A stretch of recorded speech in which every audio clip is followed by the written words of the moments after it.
রানাঘাট ব্রাঞ্চের প্রত্যেকজন স্টুডেন্টকে যে কথাটা বলছিল ভালো করে শুনে নেন। প্রথম কথা হচ্ছে পুলিশ নিয়ে অনেক কন্ট্রোভার্সি, অনেকজন আমার তো আর শত্রুর অভাব নাই, তো শত্রু আনতে হাজার কিছু থাকলেও তোদের থেকে বলছি কন্ট্রোভার্সি বাদ দে। তোদের কিন্তু পূর্ণ পসিবিলিটি তোদের পুজোর আগে এক্সামিনেশন হবে। 2 নম্বর হচ্ছে তোদের পুজোর আগে আর একটা ভালো তোরা সুযোগ পাবি, সেটা হচ্ছে তোদের জয়েনিংয়ের আগেই তোদের গ্রুপ সি গ্রুপ ডি কিন্তু জয়েনিং হয়ে যাবে। তো মাথায় রাখিস যে তোদের একসাথে ডবল অপরচুনিটি, বোঝা গেল? একদিকে যেমন রাজ্য সরকারের পুলিশ, অন্যদিকে তোমাদের রাজ্য সরকারের গ্রুপ সি গ্রুপ ডি। তো মাথায় রেখো যে গ্রুপ সির তোমার যে 60 নম্বরের পরীক্ষা, এটা আশা রাখছি তোমার 60 নম্বরই হবে। পুরোনো সিলেবাস তো 60 ছিল, তো সিলেবাস তো পরিবর্তন হবে না এমনটাই শুনেছি। তো সেই দিক থেকে বলতে পারি তোদের যেরকম প্রিপারেশন আমি করাচ্ছি এখানে, তোরা আরামসে 50 প্লাস আরামসে। অঙ্কতে তো কোনোটাই আটকাবে না, না জিকেতে আটকাবে, না কারেন্ট অ্যাফেয়ার্স আটকাবে, না তোর ইংরাজি আটকাবে। তো মাথায় রাখিস রাজ্যের গ্রুপ সি এমনই একটা চাকরি, ইজ দ্য বেস্ট, মানে বলতে পারিস ইন ওয়েস্ট বেঙ্গল। হাই স্কুলের টিচারদের যেরকম ধর স্যালারি বেশি হলেও সম্মান দিক থেকে দেখতে গেলেও কিন্তু ওদের কী করতে হয়, ওদের ক্লাস দিতে হয়। আর এই তুই হেডমাস্টার পাশে বসে আড্ডা মারা আর কিচ্ছু না। হ্যাঁ, সেরকম কোনো কাজ নেই, কিন্তু প্রচুর মাইনে। ওদের কনস্টেবলের যেরকম বেতন, সেই বেতন থেকে স্টার্টিং হবে। প্লাস ওর তো প্রমোশন দর এরকম বোঝা যায় না, কিন্তু আমি তো ওদিকে বলবো। আর বাকি থাকলে দুর্নীতির কথা, একটা দুর্নীতির জন্য একটা লিস্ট প্যানেল বাতিল হয়েছে। তো মাথায় রাখিস দুর্নীতি করার আগে 1000 বার ভাবা হবে, 1000 বার কিন্তু লোকে ভাববে। এবং মাথার উপরে কিন্তু সেন্ট্রাল রয়েছে, আবার কোর্ট রয়েছে। তো মাথায় রাখিস কোর্টের অর্ডারে পরীক্ষা হচ্ছে। সুতরাং যারা এরকম ভাবনা চিন্তা দিয়ে রয়েছিস যে এবছর দুর্নীতি হবে, তোদেরকে স্পষ্ট কথায় জানাই দুর্নীতি মুক্ত পরীক্ষা হবে। সেটা SLST হোক, 9, 10, 11, 12, 10 যেটাই হোক, প্লাস তোর আমাদের গ্রুপ সি গ্রুপ ডি। তো মাথায় রাখিস আমি রানাঘাট ব্রাঞ্চের ম্যাক্সিমাম স্টুডেন্টকে যেন পুলিশের স্বপ্ন পূরণ হওয়ার আগে যেন আমি ওই চাকরিটাতে দেখতে চাই, গ্রুপ সি গ্রুপ ডি। মনে থাকবে তো? হবে তো? চেষ্টা করবি যেরকম ভাবে তোদেরকে আমি যা করাই ম্যাথ, আমি তো বেসিক টু অ্যাডভান্স করাই, তো তোদের কোনো কিছু আটকাবে না। আর প্রিভিয়াস ইয়ার দেখে এবছর সলভ করতে যাবি না। মানে কেউ ভাবিস না যে 2016 সালের কোশ্চেনের লেভেল আর 2025-এর কোশ্চেনের লেভেল কিন্তু এক হবে না। সুতরাং এটা এই ভাবনা চিন্তা কিন্তু বসে থাকো যে স্যার 2016 সালের এক্সামিনেশনের ওই রকম প্যাটার্নেরই প্রশ্ন আসবে, এত সহজ প্রশ্ন দেবে না, কারণ কোশ্চেনের মান উন্নয়ন হচ্ছে দিনের পথে। মনে থাকবে?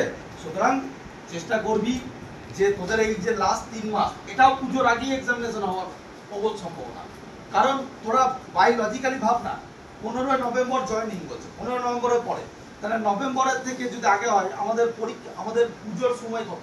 পুজো হচ্ছে কত? সেপ্টেম্বর, অক্টোবরের লাস্ট উইক নাকি? তাহলে অক্টোবরে যদি লাস্ট উইক মানে ইয়ে হয় আর নভেম্বরে যদি জয়েন হয়, তাহলে মিনিমাম রেজাল্ট আনার পরে ইন্টারভিউ আছে, ঠিক আছে, আরও তাদের ভেরিফিকেশন আছে। তাহলে এইগুলো কমপ্লিট করতে প্রায় 1.5 মাস লাগিয়ে দেবে। তার মানে মোটামুটি ধরে নিতেই পারে যেটা পুজোর আগেই এক্সামিনেশন হতে পারে। আর পুজোর আগে এক্সামিনেশন যদি হয়ে যায় তাহলে আমাদের হাতে আছে মাত্র 90 দিন। বোঝা গেল? তো 90 দিন একটা জিনিস খুব ভালো, যারা পুলিশ পরীক্ষার্থী রয়েছে বা যারা স্টেটের পরীক্ষা দেবে, স্টেটের কিন্তু সিলেবাস কম বেশি সবই এক, বরং ওর সিলেবাস পুলিশের থেকে অনেক কম। বোঝা গেল? ওদের কোনো জিওমেট্রি অ্যাটাচ নাই, জিওমেট্রি অ্যাটাচ নাই। তবে হ্যাঁ, গ্রুপ সি গ্রুপ ডির ক্ষেত্রে পরিমিতিটা খুব ফলো রাখবে। বোঝা গেল কি বললাম? পরিমিতিটা আরেকটু ডিটেলসে করতে হবে। পরিমিতিটা যেরকম বেঙ্গল আবার পরিমিতি থেকে কম দেয়, কিন্তু পরিমিতিটা কিন্তু গ্রুপ সি গ্রুপ ডিতে অনেক বেশি দেয়। তো মানে পার সেকশন তোকে ফুল অ্যান্সার দিয়ে আসতো। মানে এরকম নয় যে আন্দাজে 5টা মেরে দিলাম, 10টা মেরে দিলাম, এরকম ভাবে করে আসবি না। একদম মানে পাই টু পাই, একদম মানে এরকম বিষয় যে আমার 60 নম্বরের পরীক্ষা, আমাকে টার্গেট নিতে হবে 50 প্লাস। কারণ কাট অফ তোরা বুঝতে পারছিস যে সিট অনুযায়ী মানে প্রচুর মাধ্যমিক লেভেল ধর আবার 40 বছর পর্যন্ত, 18 থেকে 40 নাকি? তাহলে 18 থেকে 40 পর্যন্ত যদি কোনো এক্সামিনেশন হয়, তো সেটার মধ্যে কিন্তু কম বেশি ধরে নিতে পারি 20 লাখ ফর্ম ফিল আপ।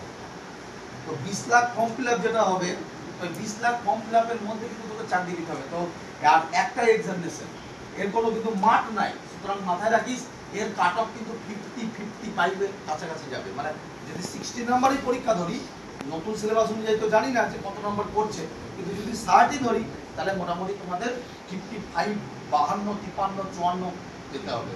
আর যদি এটা 100 নম্বরের পরীক্ষা করাই তাহলে মোটামুটি তোমার ধরে নিতে পারো 89, 90 পর্যন্ত তোমাদেরকে যেতে হবে। আর তোমাদেরকে যা করাচ্ছি, যেমন করাচ্ছি, কামাইটা করো না, ওখান থেকে কমপ্লিট করবে। বোঝা গেল? তো দুটো অপরচুনিটি, যেন পুলিশে ঢোকার আগে যেন গ্রুপ সি গ্রুপ বিতে রানাঘাট ব্রাঞ্চ থেকে জয়েন করতে পারে। কি বললাম বোঝা গেল? বেস্ট অপরচুনিটি এবং তোদের বেকারত্ব দূর করার সব থেকে বড় একটা ভালো পন্থা। কারণ দেখ, এর মধ্যে বহুজন আছে যারা প্রিপারেশনের মধ্যে নেই, অনেকজন আছে যারা ছেলের বাবা, সংসার করছে। তো যারা সংসারই আছে তাদের কিন্তু সত্যি সত্যি এর প্রিপারেশনের মধ্যে ওরা নেই। তো প্রিপারেশনের মধ্যে নেই যারা, তাদের প্রিপারেশন কিন্তু তাদেরকে আবার বেসিক লেভেল থেকে তুলতে হবে। কিন্তু তোদের সব বেসিক লেভেল ক্লিয়ার, হ্যাঁ কি না?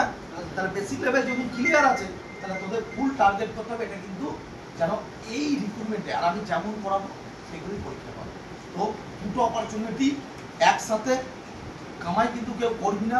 আর ফর্মটা কিন্তু প্রত্যেকজন ফিল আপ করবি, একটু কোনো জায়গায় ভুল ভাল করবি না, যেন এরকম না হয় যে কালকে ফর্ম ফিল আপের জন্য কোনো স্টুডেন্ট বাদ যায়।